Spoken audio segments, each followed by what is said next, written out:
Good morning everyone, welcome to new blog. আশা করি তোমরা সবাই ভালো আছো, আমিও ভালো আছি আর আমার পরিবারও ভালো আছে। দেখো আমি ডাল বসিয়েছি সকাল সকাল। তোমাদের সঙ্গে কি রান্না শেয়ার করব। ভাত বসিয়ে দিয়েছি, ভাত হয়ে গেছে। আমার ছেলে খেয়ে ডিউটি যাবে আর ছোট ছেলে পড়তে যাবে মেসে। ওই 11টা নাগাদ যায় আর রাত 10:30টায় বাড়িতে আসে পড়ে, মানে ওখানেই পড়ে, অনলাইনে ক্লাস হয় তাই। আর আমি এই রান্না বসিয়েছি, তোমাদের সঙ্গে রান্নাগুলো শেয়ার করব। ডাল বসিয়েছি ডাটা দিয়ে, আর ভাত হচ্ছে এখানে। এই যে ভাত প্রায় হয়ে গেছে। যাই হোক, এরপরে পটল ভাজবো, আমের চাটনি করব।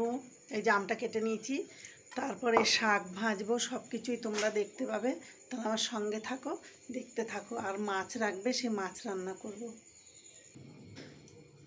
দেখো আমার ছেলে তেলাপিয়া মাছ রেখেছে, আমি ধুয়ে এনে তোমাদের সঙ্গে শেয়ার করতে পারলাম না, মাখিয়ে নিয়েছি।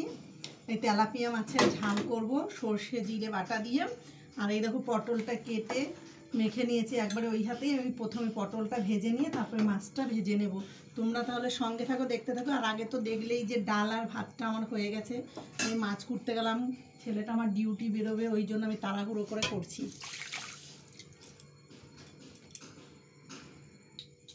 কড়াই গরম হয়ে গেছে, তাই আমি তেল দিয়ে নেব। পটলটা ভেজে নিই প্রথমেই।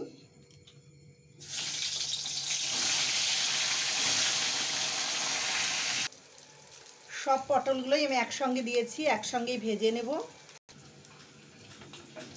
সামনেই তো জামাই ষষ্ঠী, আমার তো জামাই নেই, মেয়েও নেই। যদি ধরো এরকম রান্না করে জামাইজনদের খাওয়ানো হয়, কত আনন্দ হবে। তোমরাও জামাইজনদেরকে এইরকম করে খাওয়াবে। এই তেলেই আমি মাছগুলো ভেজে নেব। মাছগুলো আমি দুবারে ভাজবো, না তো মাছগুলো ভেঙে যাবে। অল্প অল্প করে মাছগুলো ভেজে নেব। মাছটা ভাজা হতে হতে আমি তাহলে মশলাটা করে নিচ্ছি। সর্ষে জিরে আদা, তার সঙ্গে কাঁচা লঙ্কা দিয়ে দেবো, কেটে নেব। মাছ ভাজাও হয়ে গেছে, আমার মশলাটাও বাটা হয়ে গেছে। এখন আমি মাছটা নামিয়ে ফোড়নটা দিয়ে দেবো। মাছগুলো ভাজা হয়ে গেছে, এখন আমি ফোড়নটা দিয়ে দেবো।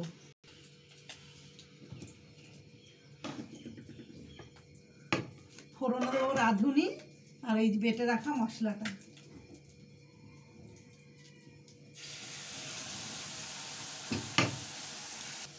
দিয়ে দেবো পরিমাণ মতন হলুদ, আর দিয়ে দেবো পরিমাণ মতন নুন।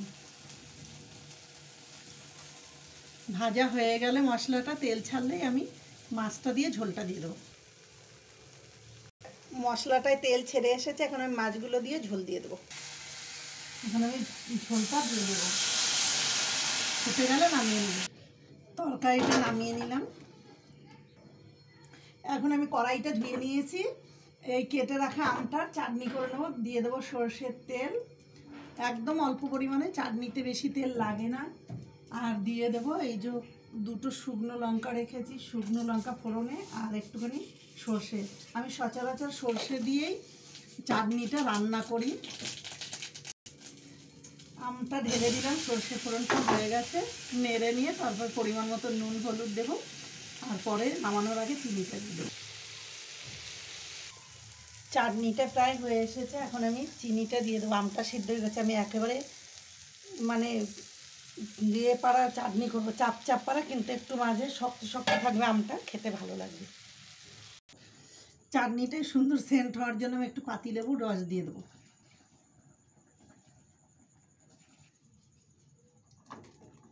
হয়ে গেছে, নামিয়ে নিই। দেখো আমার সমস্ত রেসিপিগুলোই হয়ে গেছে। এই দেখো মাছটা, এই দেখো চাটনিটা, এই যে ডাটার ডাল, ভাত আর পটল ভাজা। তোমরা কিন্তু অবশ্যই এই রকম করে খাবে, আর ভালো লাগবে। আর জামাইজনদেরকেও করে খাওয়াবে, ভালো লাগবে। ভালো লাগলে আমার চ্যানেলটা অবশ্যই লাইক কমেন্ট শেয়ার করে দিও। আর ডান দিকের বেল আইকনটা ক্লিক করে দিও। যারা এখনও আমার চ্যানেলটা সাবস্ক্রাইব করো অবশ্যই সাবস্ক্রাইব করে দিও। আর যারা ফেসবুক থেকে দেখছো অবশ্যই তারা চ্যানেলটা ফলো করুন পরের ভিডিওগুলো দেখার জন্য। জাস্ট সব খাবারগুলোই খুব ভালো হয়েছে। অবশ্যই কিন্তু তোমরা করে খেও। আর সবাই ভালো থেকো, টাটা।